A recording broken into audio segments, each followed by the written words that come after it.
Hello, আসসালামু আলাইকুম everyone. Welcome to my another new videos. আজকে নিয়ে চলে আসলাম ধনিয়া পাতা ভর্তার রেসিপি। আমি জানি অনেকেই এই ভর্তাটা অনেক পছন্দ করেন, অনেকের আবার ধনিয়া পাতাতে অনেক অ্যালার্জি। বাট আমরা আমাদের বাসার সবাই আমরা ধনিয়া পাতা খুবই পছন্দ করি। আর আর আজকে যে রেসিপিটা দেখাবো এটা একটা অসাধারণ রেসিপি। আই থিংক সো যারা একটু একটু ঝাল লাভার কিংবা ওয়াসাবি ফ্লেভার পছন্দ করেন আর সরিষার ফ্লেভার পছন্দ করেন তাদের কাছে খুবই ভালো লাগবে। তো চলে আসলাম রেসিপিতে। প্রথমেই আমি একটা খালি কড়াইয়ে সরিষার তেল দিয়ে নিলাম। অবশ্যই এটা একদম মানে খাঁটি সরিষার তেল হতে হবে, কাঠের খনিতে ভাঙানো অসাধারণ দুর্দান্ত একটা ঝাঁঝালো তেল।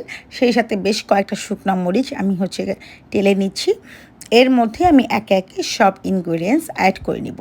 একদম কাঁচা ধনিয়া পাতা বাটার চেতে এভাবে যদি করেন তো ধনিয়া পাতাটা অনেক লং লাস্টিং হবে। আর যেহেতু ভর্তা, সেক্ষেত্রে রসুনের পরিমাণটা একটু বেশি ইউজ করা হয়।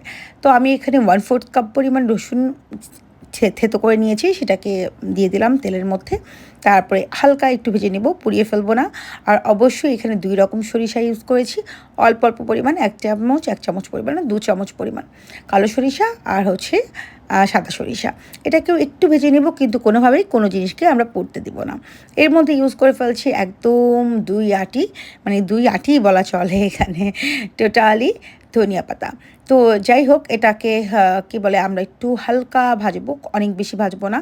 অনেক বেশি ভাজলে যেটা হবে, তাহলে কিন্তু এটার কালারটা নষ্ট হয়ে যাবে। আবার ধনিয়া পাতাটা যখন ভর্তা করবেন তখন যদি এটার কালারটা গ্রিনিশ কালার না থাকে তাহলে কিন্তু দেখতে ভালো লাগবে না, খেতেও কিন্তু ভালো লাগবে না।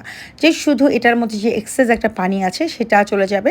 আর একটু ধনিয়া পাতার এই যে ডালগুলো যেগুলো আছে আর কি, সেটা আর কি ধনিয়া পাতার মাঝখানের অংশটা এটা একটু সেদ্ধ হবে।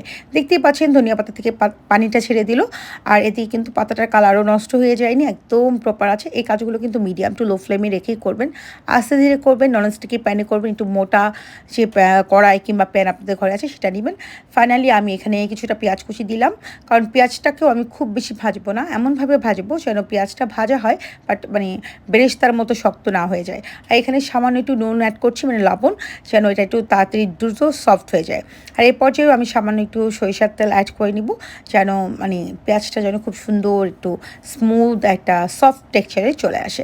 মোট কথা, আমার পেঁয়াজ, মরিচ এবং রসুনটা, ইভেন যে আমি সরিষা ইউজ করেছি, এগুলো কোনো জিনিসকে আমরা পুড়তে দিব না, যা শুধু সফট করব। আর এর মধ্যে থাকা এক্সেস যে পানিটা আছে, পানিটাকে আমরা মানে কমিয়ে নিব, দ্যাটস ইট। এছাড়া তেমন কিছুই না। আর এইভাবে ভর্তা করলে ভর্তাটা অনেক লং লাস্টিং হয়। আপনারা যদি সকালেও ভর্তা করেন রাত অবধি কিন্তু বাহিরে রেখেও খেতে পারবেন। আর এমনিতেই শীতের দিন, আর বাটাবাটি জিনিসটা আমি শিলপাটাতেই করতে পছন্দ করি সবসময়ের জন্য।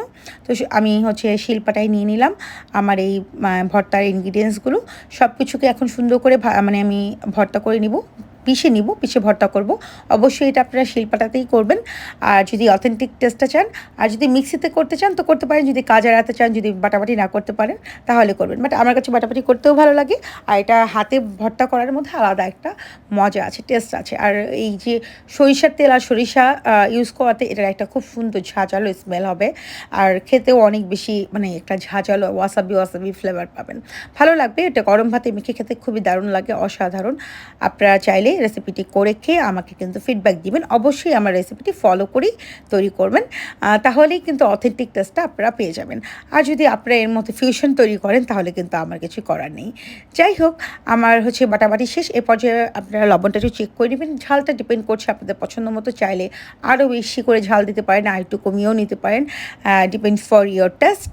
তো নুন ঝালটা আপনাদের টেস্ট ওয়াইজ দিবেন। আমি এটাকে হাতে ভালো করে মেখে ঝুঁকে করে নিচ্ছি।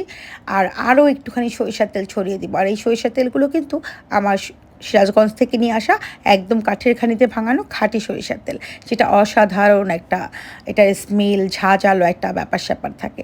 আর আমি এই ঝাঁঝালো জিনিসটা পছন্দ করি। কেমন লাগলো আজকের রেসিপিটা অবশ্যই কিন্তু কমেন্ট করে জানাবেন। আল্লাহ হাফিজ।